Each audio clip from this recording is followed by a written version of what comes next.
اللهم إني أفتتح الثناء بحمدك. من الشيطان الرجيم. بسم الله الرحمن الرحيم. نحمدك اللهم يا من نور قلوبنا بأنوار المحبة العلوية وأكمل لنا ديننا بالهداية المرتضوية وأتم نعمته علينا بالهداية الحيدرية،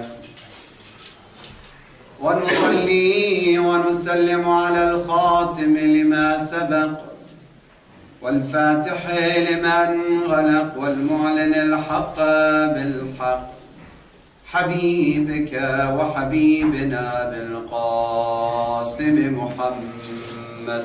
اللهم صل على محمد وآل محمد. صلى الله عليه وعلى أولاده الطاهرين، لا سيما صاحب العصر والأمر والزمان، عجل الله تعالى فرجه الشريف. صلوات. اللهم صل على محمد وآل محمد. قال الله سبحانه وتعالى في محكم كتابه الكريم: بسم الله الرحمن الرحيم. نون والقلم وما يسطرون، ما أنت بنعمة ربك بمجنون، وإن لك لأجرا غير ممنون، وإنك لعلى خلق عظيم. صلوات. اللهم صل على محمد وآل محمد. Nous sommes toujours dans les jours de l'anniversaire de Rasulullah sallallahu alayhi wa sallam, Muhammad. اللهم صل على محمد وآل محمد. On vit malheureusement encore aujourd'hui dans une époque très compliquée et très difficile par rapport à l'image de notre noble prophète, qui est, malheureusement je le dis, changé à cause de certains de nous et transmis d'une manière négative à cause de certains parmi nous. Quand je dis certains parmi nous, ne croyez pas que je parle que les frères sunnites. Même les gens qui suivent Ahl al-Bayt ou qui prétendent être parmi les partisans de Ahl al-Bayt, des fois ils donnent très mauvaise image de notre noble prophète et de notre religion et de notre islam. C'est une réalité. Et récemment j'étais avec un médecin à l'hôpital, je ne sais pas si je prononce bien, Cachon. Voilà, donc un docteur qui était là-bas. Il m'a posé une question sur la question morale et éthique.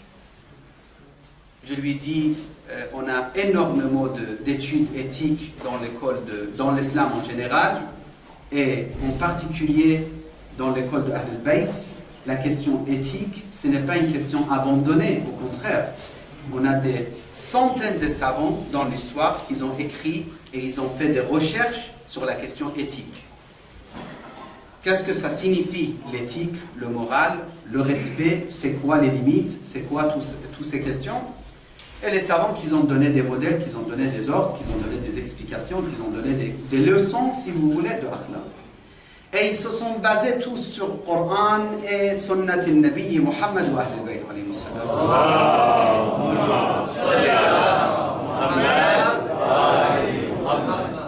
Ce médecin, avec beaucoup de respect pour lui, j'ai beaucoup de respect pour lui, il m'a posé une question. Il m'a dit, si tu fais des recherches, j'aimerais bien que tu me réponds à cette question, juste cette question. Si vraiment ces gens-là que tu parles, les gens qui suivent Ahl al-Bayt alayhi wa sallam, ils ont justement ce genre de sources extraordinaires, enrichissants, purs, parfaits, etc., ce que vous mentionnez. Pourquoi au niveau de pratique, on ne retrouve pas exactement ce que tu racontes chez ces peuples-là? Bien sûr, ça vous avez entendu parler peut-être 100 fois, c'est vrai, que si vous croyez à Ahlul Bayt, pourquoi vous ne le faites pas? Moi je lui ai dit, la réponse chez l'imam alayhi salam, c'est pas moi qui dois répondre. L'imam alayhi salam, si je ne me trompe pas, l'imam Sadiq alayhi salam ou des autres imams, il parle d'un hadith qui se répète chez les imams alayhi salam, le contenu dit Kunu lana zayna ou Kunu zaynan lana. Ça change le hadith, comment ça se prononce, mais le contenu c'est la même chose. Yani Akhil Karim, aujourd'hui, frère, toi tu dois être la cause de quoi? Ou l'image de quoi exactement? Pour embellir l'école d'Ahlul. Kunu lana zayna. أو كونوا زينا لنا ولا تكونوا شينا علينا. Ne détruisez pas l'image de Ahlul Bayt alayhi salam. Et ça, il y a beaucoup de choses à dire, mais je ne peux pas, ni moi j'ai le savoir pour dire tous les détails et de développer tous les détails mentionnés par Ahlul Bayt par rapport à cette question, ni le temps nous permet. Mais Kunu lana zayna, qu'est-ce que ça signifie? Ça veut dire les gens autour de l'imam, à l'époque, ils n'étaient pas à la hauteur. Parce que quand vous donnez un ordre, vous donnez à quelqu'un une ordre, vous dites fais ça, c'est parce qu'il ne fait pas, ou il a oublié de le faire. Normalement, ça c'est sens superficiel des phrases. Quand tu dis à quelqu'un s'il te plaît aide-moi, ça veut dire ou bien il ne sait pas qu'il doit t'aider, donc il ne t'a pas aidé, ou bien il ne veut pas t'aider, donc il doit t'aider. Ou bien dhikra ou tadkir, ça veut dire rappel, ou bien parce qu'à la base, il est ignorant, ou il ne veut pas le faire. Donc tu l'encourages, tu lui expliques, etc. Donc les gens autour de Ahlul Bayt, s'ils étaient vraiment tous des modèles, on n'avait pas de problème aujourd'hui. C'est pour ça, un des ulama de Najaf al-Ashraf, il a dit une phrase, j'ai beaucoup apprécié récemment, j'ai écouté cette phrase de lui, c'est un très grand savant à Najaf, un enseignant de fiqh également, il a dit, j'ai appris d'une personne qui s'appelle Yunus ibn Abdurrahman, parmi les compagnons de Ahlul Bayt, j'ai appris des choses de cette personne. Après, ils ont dit, qu'est-ce que tu as appris? Ça, c'est une question éthique. Qu'est-ce que tu as appris de Yunus? Il y a Cheikh, il a dit, j'ai appris une chose. Yunus, il était là, les partisans de Ahlul Bayt, ils étaient là. Un des partisans, il a dit, oh Yunus, on parle beaucoup derrière toi. Il y a des gens qui parlent derrière toi. Ils font la médisance. Cheikh Fulan, Arafat, tu sais le Cheikh Fulan, ou Sayyid Fulan, tel Sayyid, Hajj Fulan. Ce qui est très dangereux, et à la fin, Inch'Allah, deuxième khutbah, je vais vous mentionner un hadith de Ahlul Bayt alayhi salam qui justement, qui mentionne ce défaut chez l'homme. Quand il parle comme ça de toi, qu'est-ce que tu penses? Il y a Yunus ibn Abdurrahman, Yunus il a dit, écoutez, celui qui a l'amour de Ali ibn Abi Talib, salawatullah wa salamuhu alayhi.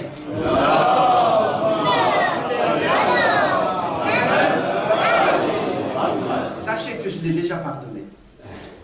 Même s'il parle derrière moi. S'il a vraiment lahu nasibun min wilayat Amir al-Mu'minin, ça veut dire il a quelque chose de wilayat Ali ibn Abi Talib, salamullah alayhi, je l'ai pardonné déjà.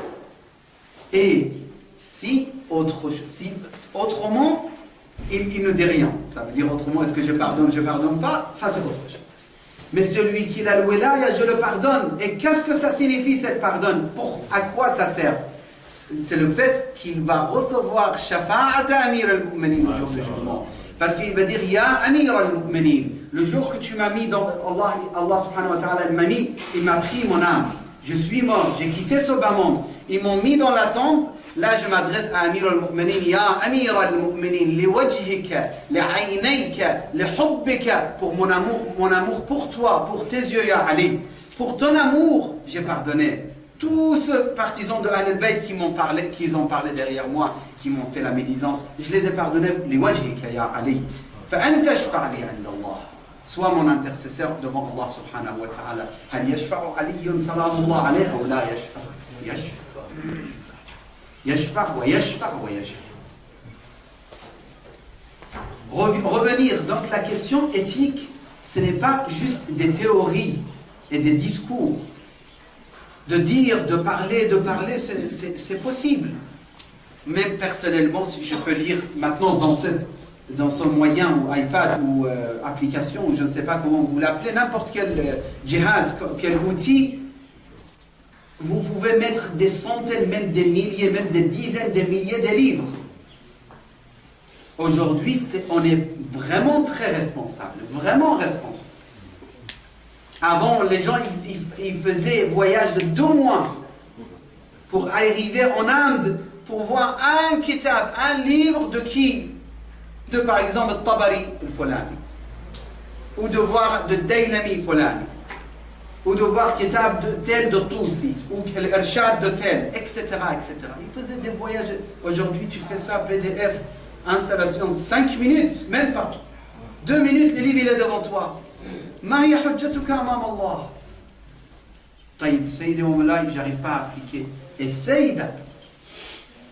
Apprendre et puis essayer d'appliquer, de pratiquer. Bismillah ar-Rahman ar-Rahim, Noun wa qalami wa ma yasturun. Jusqu'à ce qu'il dit, Allah subhanahu wa ta'ala dans cette sourate, il dit wa innaka la'ala khuluqin adhim. Je reviens vers la question que je commençais, avec laquelle j'ai commencé le discours d'aujourd'hui. Rasulullah sallallahu wa sallam alayhi, aujourd'hui, il a besoin de quoi de notre part? Il a besoin de pratiquer ce qu'il a dit. Ce n'est pas en disant, je t'assure, Rasulullah, Muhammad, il était très gentil à un chrétien ou à un athée qui va croire à ce que tu dis. C'est en regardant, en observant, en voyant, en fait, s'il voit réellement devant lui un homme de morale et de respect et de ahd, de respect, de promesses, etc., de pureté. Un des frères, il a dit, est-ce qu'on peut tricher, jouer économiquement? Déjà, le maraja, il ne permet pas. En France, de tricher, de jouer sur tout ce qui est économie, de jouer, il ne se permet pas. Déjà, le maraja, il ne permet pas. Et en plus, deuxième hurma, c'est le deuxième hurma, je parle. Première hurma, dans le Risala, c'est pas moi qui donne. Deuxième hurma aussi, c'est pas moi qui le donne, mais le hukm al-thanawi, c'est le fait de détruire l'image de l'islam, l'image de Rasulullah Muhammad. Comment vous voulez détruire l'image de Rasulullah en disant Ya ayyuhan nas, udkhulu fi din Muhammad, sallallahu wa sallam alayk. Tu peux pas dire rentrer dans la religion de Rasulullah si tu donnes pas l'image de Rasulullah. C'est en étant zayn, beauté, en embellissant l'image de Rasulullah que tu peux inviter les gens vers Rasulullah. Rasulullah sallallahu wa sallam alayhi, il arrive à la Mecque.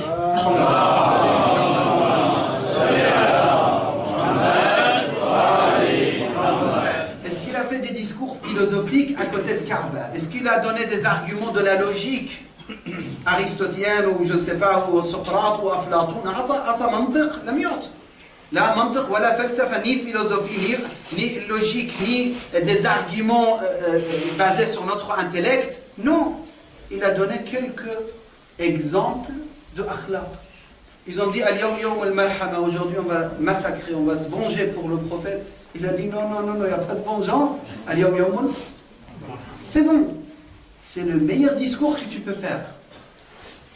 Quand j'ai eu des histoires, ça ne me permet pas de donner des anecdotes, mais parmi les histoires que moi-même j'ai vécues, une personne française, il m'a dit clairement, une personne française ou une personne de la France, on était à l'étranger, en Amérique, il m'a dit clairement, vous êtes, je ne sais pas quoi, vous avez profité de notre pays, et là, elle critiquait.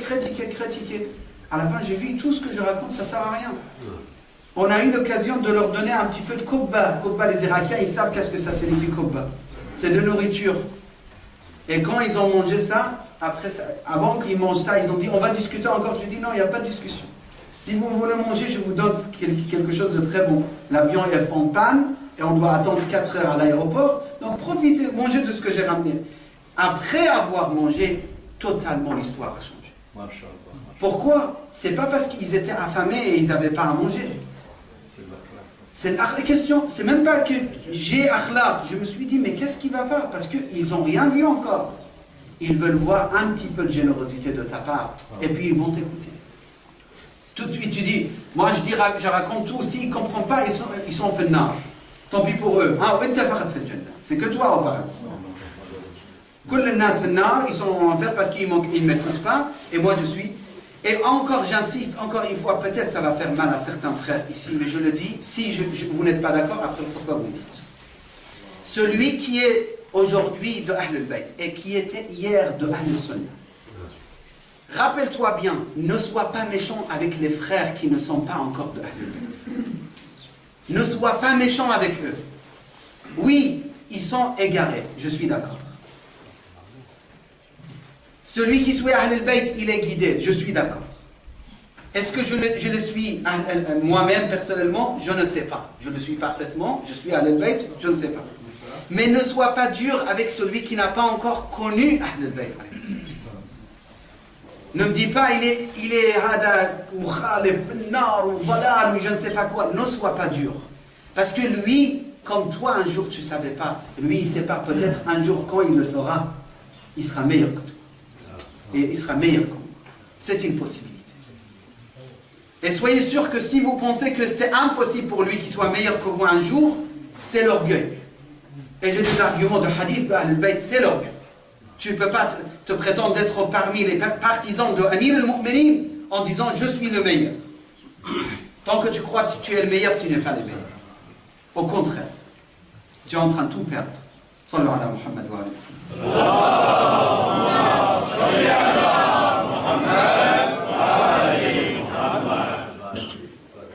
Juste avec un hadith, je termine première khutbah. عن الحسين بن علي صلوات الله وسلامه. اللهم صل على محمد وآل محمد. Il a demandé à son père, Amir al-Mu'minin sallallahu alayhi wa sallam, il a dit comment il était Rasulullah sallallahu alayhi wa sallam. Explique-moi, ya Amir al-Mu'minin, comment il était. Donc, celui qui pose la question, c'est Sayyid al-Shabab. Et celui qui répond, c'est Amir. Et il explique le comportement de Rasulullah Muhammad.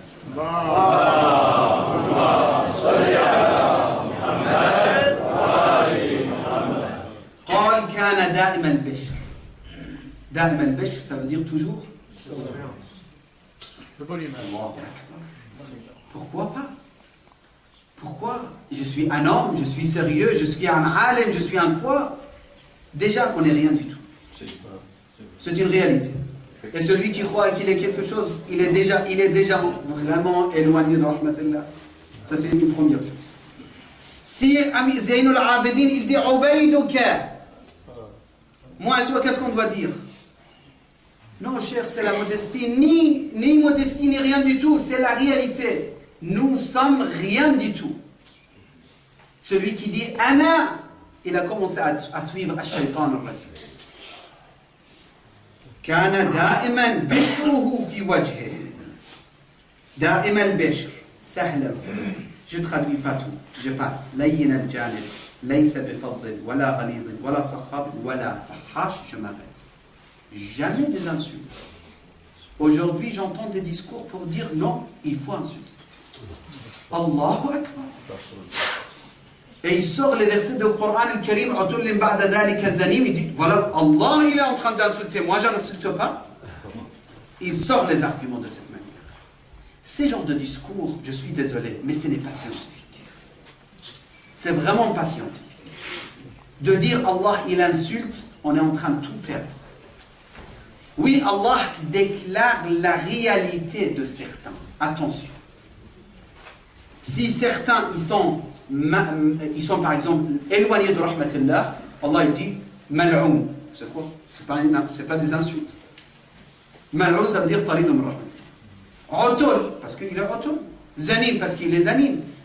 Mais ça ne veut pas dire que tu commences à insulter en disant, en argumentant tes comportements en plus. Ça, c'est le pire. Des fois, il y a quelqu'un qui insulte, après il dit, je suis désolé, mais quand je suis en colère, j'ai fait n'importe quoi. Ça va ou pas? Ça va quand même, ça va. Il avoue quand même. Il dit afouan, il dit astaghfirullah. Il verse des larmes, il dit c'est non là afouk. Mais l'autre, il insulte, il te dit non, j'ai des arguments. Tu dis, c'est-à-dire tu ne regrettes pas? Non, non, pas du tout. J'ai des arguments et c'est parfaitement ce qu'il faut faire. Hada muslim.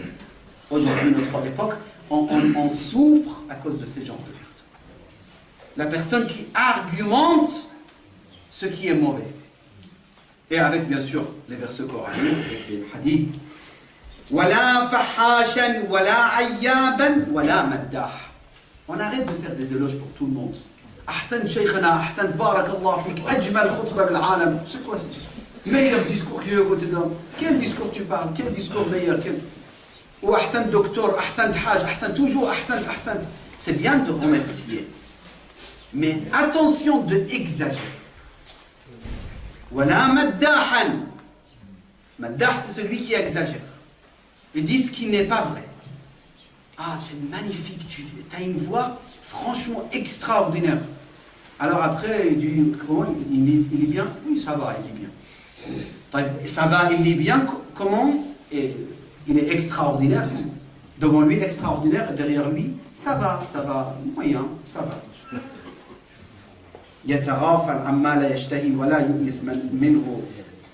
L'histoire, c'est très long. Le hadith, il est extraordinaire. Extraordinaire et très riche.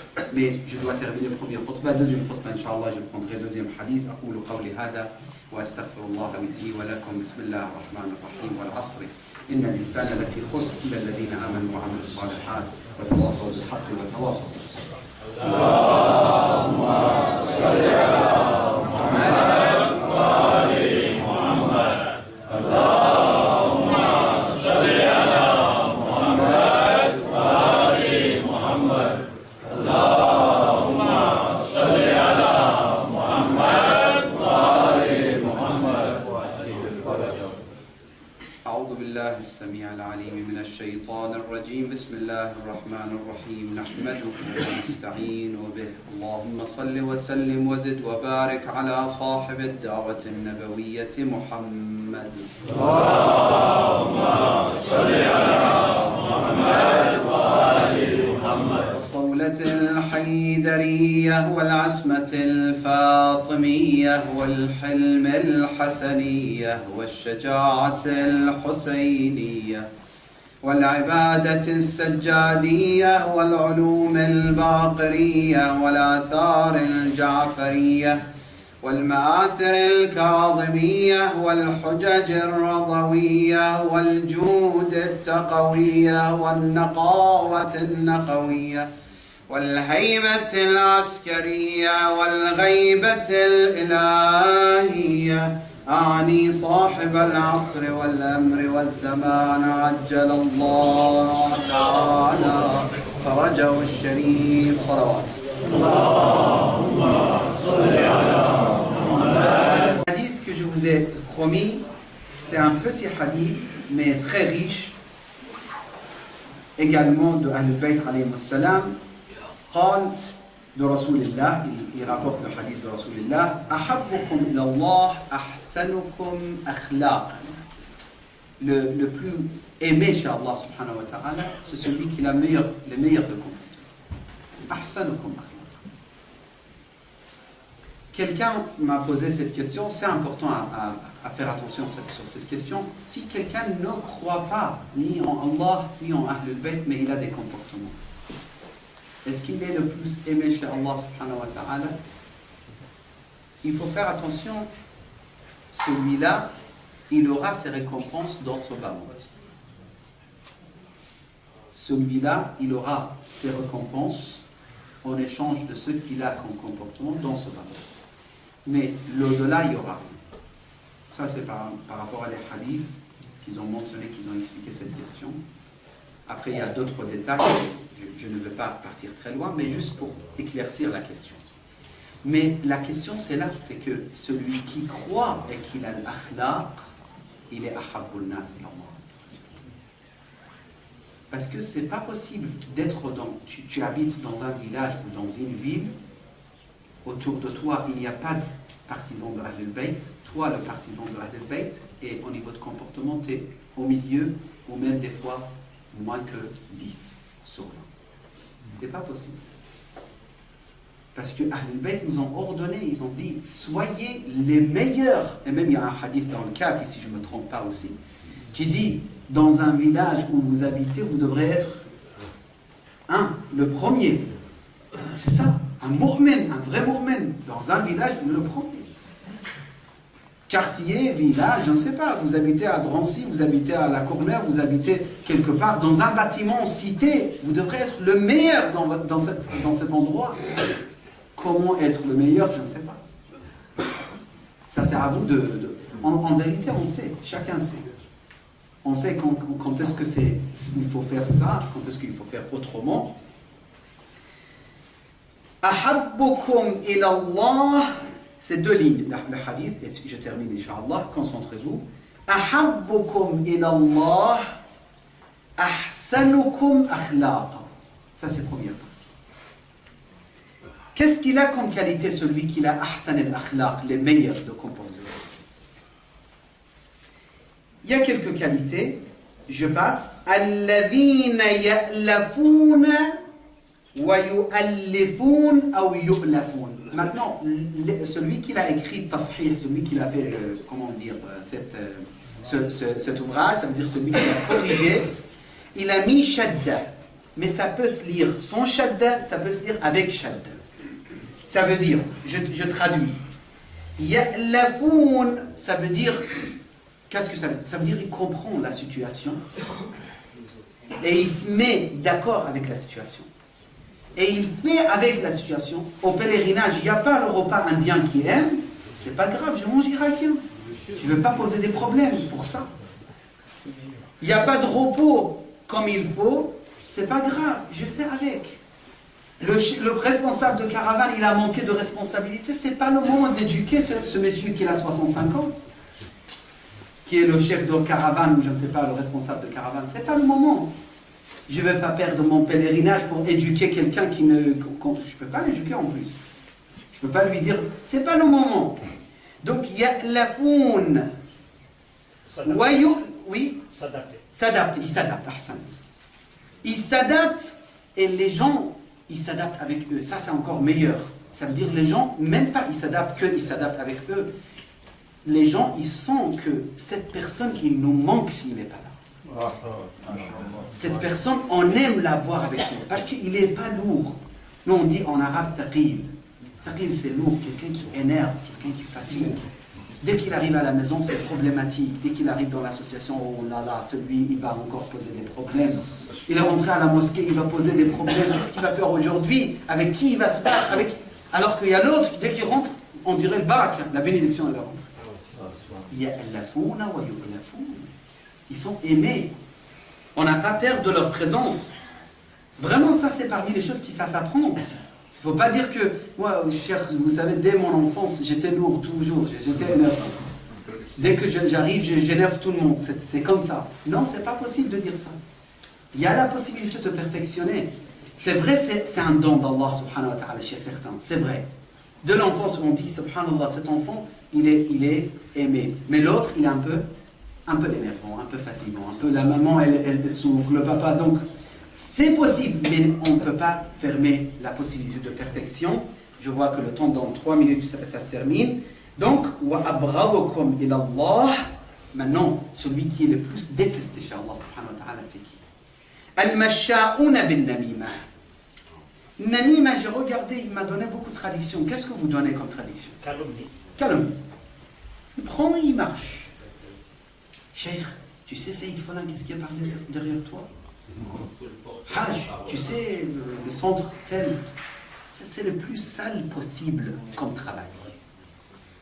Qui gâche entre les associations, entre les mosquées, entre les sociétés, entre les communautés, entre les frères, entre les ulama. C'est le pire qui peut exister. Et dans les femmes. وَأَبْغَضُكُمْ إِلَى اللَّهِ الْمَشَّاءُونَ بِالنَّمِيمَةِ الْمُفَرِّقُونَ بَيْنَ الْإِخْوَانِ. Il attend que ça, diviser ou séparer les frères. Al-multamisun, je termine avec cette phrase. Al-multamisuna lil-bura'i al-atharat. Al-multamisuna lil-bura'i al-atharat. C'est exactement le rôle des mouches dans la société. Les mouches, ils cherchent que... Qu'est-ce qu'ils cherchent? Je ne veux pas continuer. L'abeille, il fait le contraire. Qu'est-ce qu'il fait? Al-multamisun, ça veut dire il cherche. chez celui qui ne fait pas normalement des fautes, il cherche quand même à trouver quelque chose. Ce Sayyid, par exemple, Cheikh Mouaz, il n'est pas là, je parle de Cheikh Mouaz. Ce Cheikh Mouaz, masha'Allah, il ne se trompe jamais dans les versets, toujours il donne l'adresse correcte. Masha'Allah. Mais je vais trouver quand même. Ça, c'est dans cette catégorie. Ça veut dire qu'il cherche que pour finalement dire, même toi, cher, hein, La petite bête. voilà, la petite bête, même toi, cher, tu t'es trompé. Même toi, Ayatollah, tu t'es trompé. Même toi, Sayyid, tu t'es trompé. Même toi, architecte, même toi, professeur, même toi. Ça, c'est Abradun nas ila Allah azza wa jalla. Donc, si vous trouvez quelqu'un, il a fait un projet, petite hawza, petite association, petite école, il aide les orphelins, il fait n'importe quel projet, soyez forts, faites la même chose. On ne cherche pas à...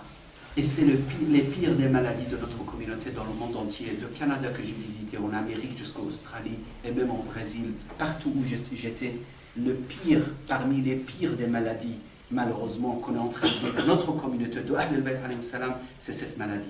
On cherche justement à trouver les thararat, les problèmes, comme il a dit Dr. Petit, chez les autres. أقول قولي هذا أسأل الله بحق محمد وآل محمد أن يوفقنا لنحسن أخلاقنا فالله سبحانه وتعالى nous facilite بحق نبيه الكريم de nous aider à observer notre comportement, à changer notre comportement pour qu'on puisse se perfectionner au niveau de l'akhlaq.